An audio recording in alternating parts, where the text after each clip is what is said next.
Level 1, The Awakening. You wake up to an ordinary morning, sunlight filters through your window, cars hum faintly outside, and distant voices echo from the streets. Everything seems normal. You go about your routine, brushing teeth, making coffee, checking your phone, but something feels off. A subtle unease prickles at the edge of your mind. The streets are quieter than usual. Fewer people cross your path. Shops seem shuttered, though they shouldn't be. Calls go unanswered. Messages remain unread. At first you dismiss it as a fluke, a slow morning, a city still waking. But the feeling grows, an instinctual sense that something has changed. The world feels thinner, less alive. You look out the window and notice how still everything is. A car sits idle in the middle of the road, a dog wanders without an owner, and a silence hangs that should not exist in a city so full of life. You step outside. The air is familiar, yet charged with an uncanny quiet. The awakening is not sudden, but it is undeniable. The world has shifted. You are alone, or so it seems. Level 2. The exploration hours pass. Then days. You wander through your city. Skyscrapers tower above empty streets. Subway trains sit still, their doors open, waiting for passengers who will never come. You try to call friends, neighbours, loved ones. Phones ring, no answer, no texts, no notifications. At first the silence is comforting. You can go anywhere, do anything. You climb rooftops, drive luxury cars, swim in public pools. Everything is yours, but soon the quiet starts to creep in. The city feels larger, emptier, more alien. Echoes of your own footsteps bounce off buildings. Shadows seem longer. Lights flicker in stores as if aware you are there. Level 3. The realization days turn into weeks. You start to notice the strange things. Animals behave differently. Birds perch in unusual places. Dogs roam the streets in packs without owners. Sometimes you hear noises, a metal clang, a door swinging, a whisper of wind that sounds almost like speech. Hunger and thirst become your companions. Food lasts longer than expected, but nothing feels satisfying anymore. You try to cook, but you realize human habits matter only in a human world. You begin marking days in a notebook, carving lines, but the act feels hollow. You start asking yourself, am I really alone? Level 4. The search for others. You decide to search beyond your neighbourhood. You drive for hours on empty highways. Cities are abandoned. Bridges crumble. Suburbs are eerily intact. At first, hope rises. Perhaps others are somewhere else. Perhaps you miss them. You broadcast messages on every radio station, every emergency channel. You walk miles, climb fences, swim rivers, shout into canyons. Silence. You find evidence of others. A bicycle leaning against a wall, a cup on a table, a note written in haste, but no one. Everything points to life that was here, but vanished.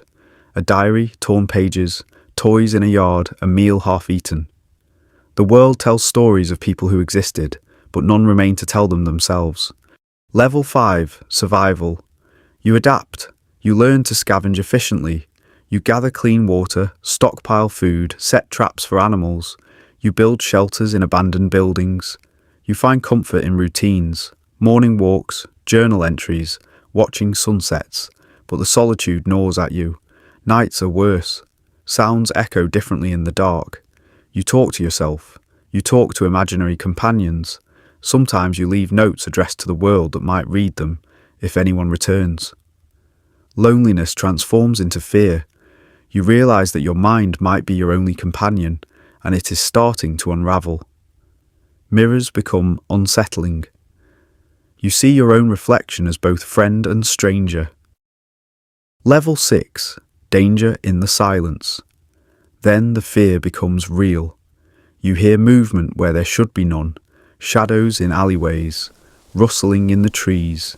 You set up makeshift alarms, cans on strings, glass shards.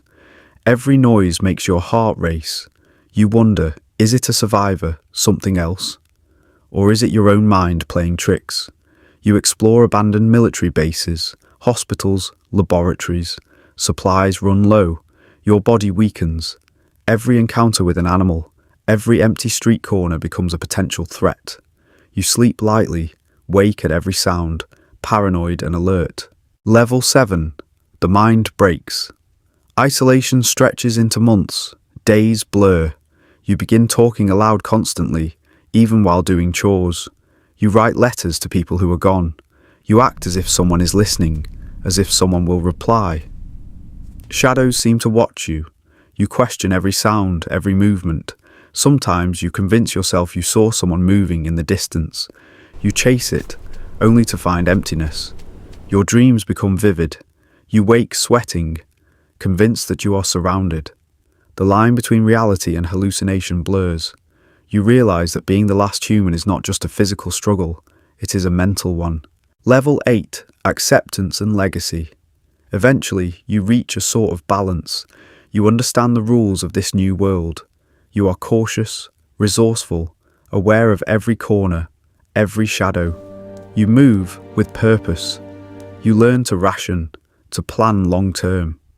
You begin to appreciate small details, the chirping of birds, the way sunlight hits a building, the wind through abandoned streets. You start recording everything, maps, journals, photographs. You document the world as it is now. Perhaps someday someone will return to see it.